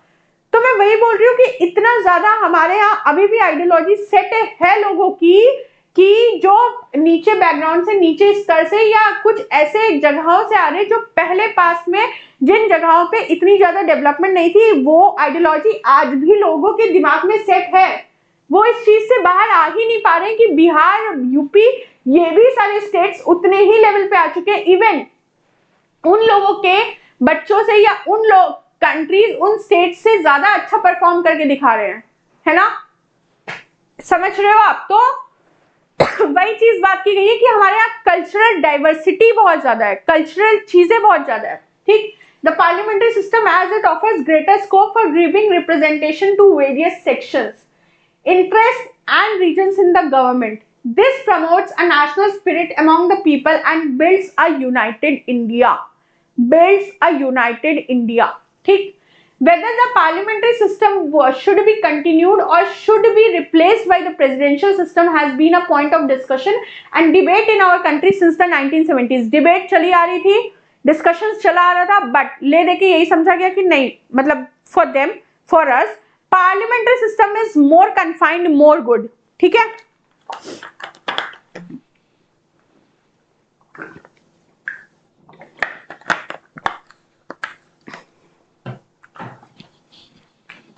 ठीक है, this matter was considered in detail by the Swaran Singh committee appointed by the Congress government in 1975। मेरा क्वेश्चन समझ गए होंगे, है ना, और 3-4 क्लासेस पहले ही पढ़ा है। स्वरण सिंह कमेटी किससे रिलेटेड थी? मैं हिंट भी दे देती हूँ, हिंट नहीं, मैं क्वेश्चन की तरह पूछती तो बता लोगे। एफडी, एफआर, डीपीएसपी या none of the them? None of them, बताना। गलत बताया ना तो फिर देखना कि इतना पढ़ के अगर चीजें तुम्हारे दिमाग में क्लियर नहीं है तो छोड़ दो, जाओ यूपीएससी छोड़ो, समोसे की दुकानें खोलो।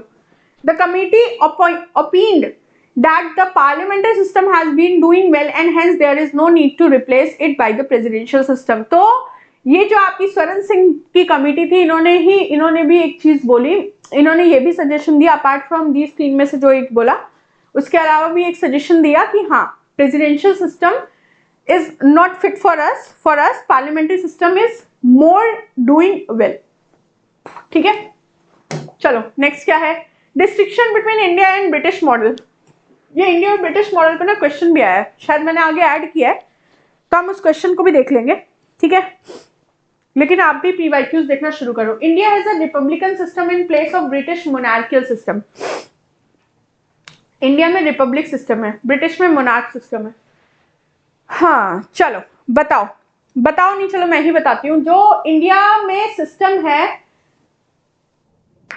अगर मोनार्क का मतलब क्या हुआ कि वहां पे ऑलरेडी सेट है कि अगर आज ये क्वीन है तो क्वीन का जो बेटा होगा वो बनेगा, ठीक है। तो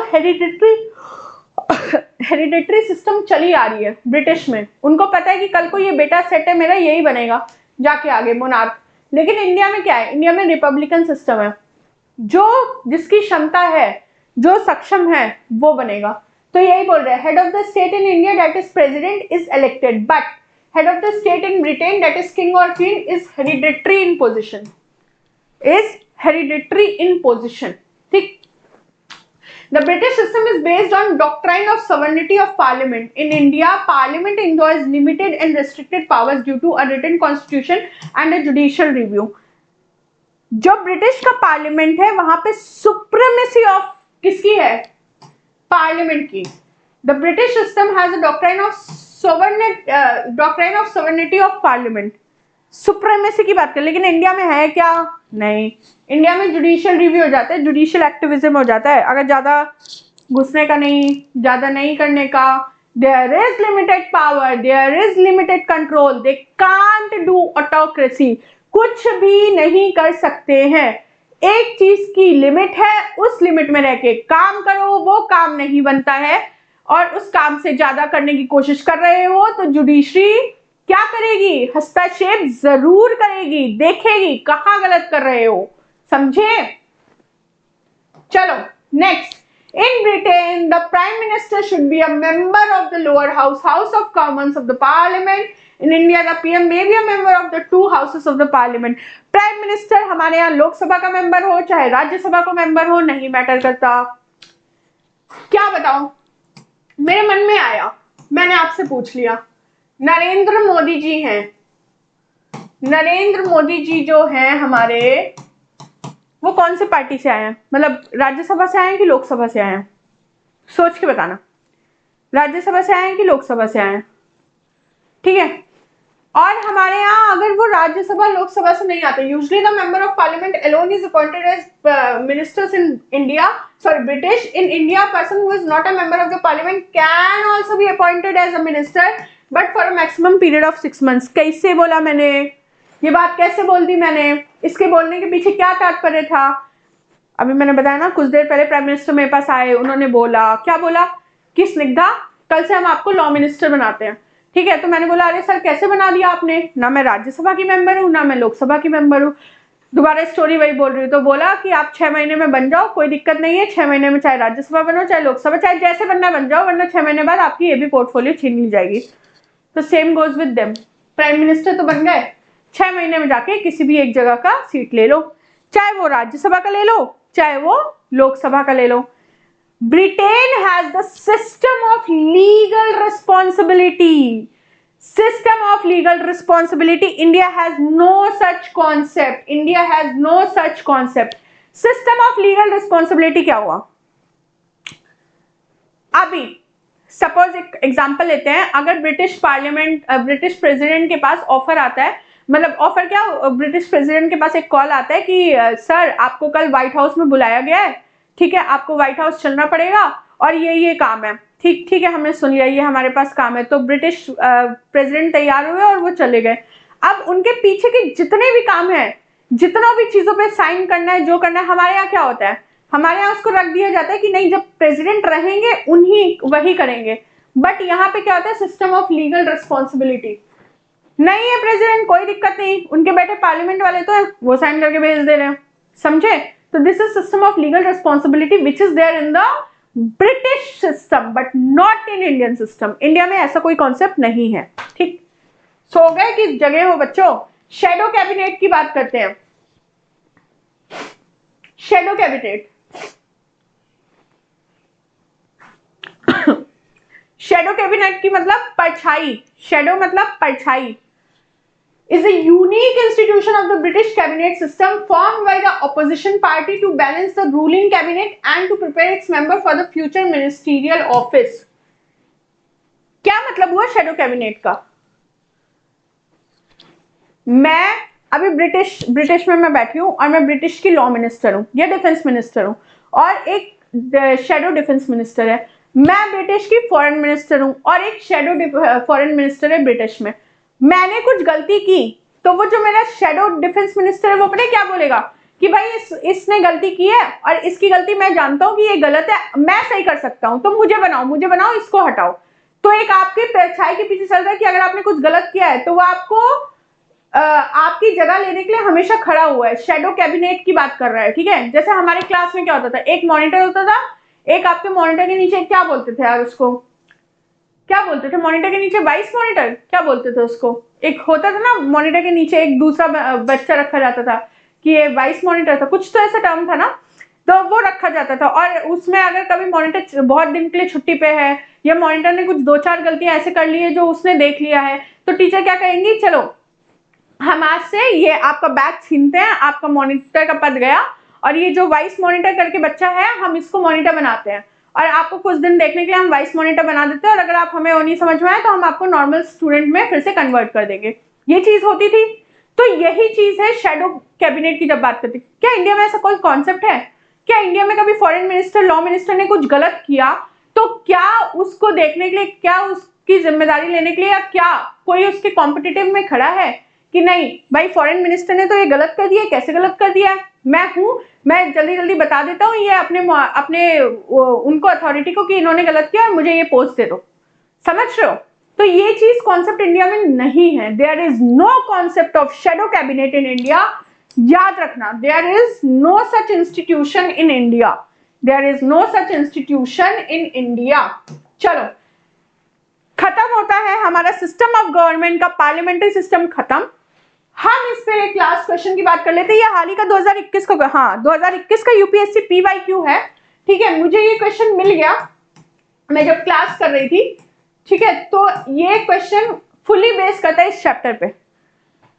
हम इसको एक बार पढ़ लेते हैं। We adopted parliamentary democracy based on the British model, but how does our model differ from that model. अरे भाई इतना इजी क्वेश्चन, मैंने 4 अभी 5 से मुश्किल से कितनी स्लाइड पढ़ी, कितनी पढ़ी, 5 से 6 स्लाइड इसके बारे में पढ़ी होगी, है ना, उसमें से क्वेश्चन पूछ लिया। इतना इजी यूपीएससी ने। चलो पढ़ते हैं आगे, वैसे पूछा क्या है। As regards legislation, the British Parliament is supreme or sovereign, but in India the power of the Parliament to legislate is limited। क्या ये लाइन हमने कहीं पढ़ी है अभी? क्या ये लाइन पढ़ी है कि हमारे यहाँ पावर लिमिटेड है क्योंकि रिटन कॉन्स्टिट्यूशन है, क्योंकि जुडिशियल रिव्यू? पढ़ी तो अभी तो पढ़ी, ये देखो, ये पढ़ी तो है। रिटन कॉन्स्टिट्यूशन है, जुडिशियल रिव्यू है, इसलिए लिमिटेड और रेस्ट्रिक्टेड पावर्स है ना। But what about British? क्या लिखा? डॉक्ट्राइन ऑफ सोवेरेनिटी की बात कर रहे हैं, सुप्रीम, सोवरेन, डॉक्ट्राइन ऑफ सोवेरेनिटी। तो क्या ये फर्स्ट स्टेटमेंट सही होता है? हाँ मैम, जिस तरीके से अभी हमने पढ़ा और जितना हमने समझा, ये स्टेटमेंट तो हमारा सही है। अब हमारे स्टेटमेंट 1 अगर सही है, हम 50-50 पे आ गए। यूपीएससी में कैसे क्वेश्चंस करने हैं वो देखो। हमें पता है फर्स्ट तो हमारा 110% सही है, मतलब हम 100% डाउटफुल में नहीं है कि इसका आंसर क्या होगा। हम 100 से सीधे जंप करके 50% हमें पता है। ओनली 2 तो नहीं हो सकता क्योंकि 1 तो करेक्ट है, नाइदर 1 नॉर 2 भी नहीं हो सकता क्योंकि 1 तो करेक्ट है। अब हमें 2 के साथ खेलना है, या तो ए आंसर है या तो सी आंसर है। ठीक है, in India matters related to the constitutionality of the amendment of an act of the parliament are referred to the constitution bench by the supreme court। क्या हमारे यहाँ कॉन्स्टिट्यूशनल अमेंडमेंट बेंच, जब भी amendment acts होते हैं, क्या हमारे यहाँ बेंच बनाई जाती है? बताओ, ये खाली यही पूछा है क्या हमारे यहाँ बेंच बनाई जाती है जब भी हमारे यहाँ कॉन्स्टिट्यूशनल अमेंडमेंट एक्ट होता है? हमने कितने सारे बेंच की बात की होगी, सिंगल जज bench, divisional bench. Divisional bench का मतलब क्या होता है? मोर देन 2 जजेस बेंच, 3 जजेस, 4 जजेस। अभी तक की हमने एक बार पढ़ी है। बताओ सबसे लार्जेस्ट बेंच अभी तक की कौन से केस में बैठ चुकी है? और उस बेंच, वो केस बहुत ही ज्यादा इंपॉर्टेंट केस है क्योंकि वहां से क्या निकल के आया? Basic structure of the constitution. पिछले कुछ क्लासेस में उस केस की मैं रोज ही बात कर रही हूँ, शायद आज ही वो केस न्यूज मतलब इस चैप्टर में नहीं था तो आया नहीं। उस केस का नाम बताएं कि वो कौन सा केस है जिसकी मैं बात कर रही हूं।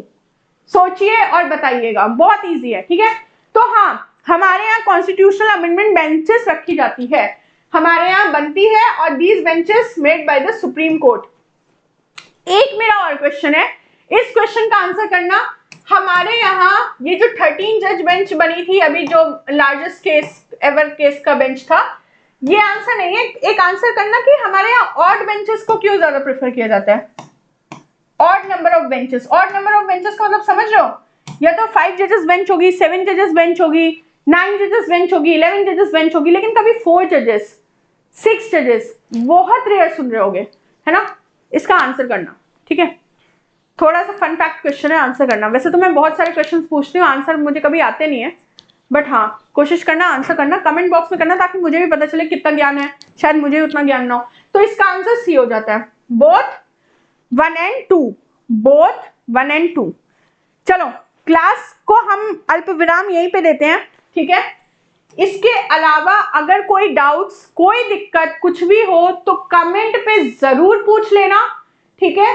मेंटर्स आपके लिए हमेशा अवेलेबल है। यहां तक की क्लास में कुछ समझ में आया?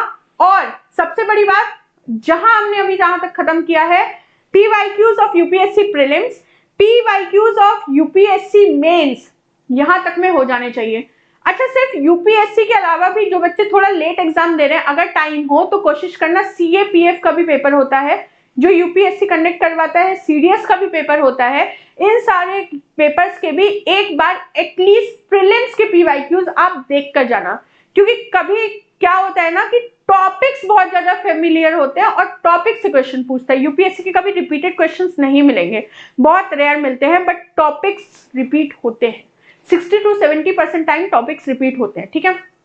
तो चलो, आज की हो गई बहुत लंबी क्लास, अब हम क्लास को खत्म करते हैं and next class is about federal system of India, ठीक। तो चलो, thank you guys, thank you.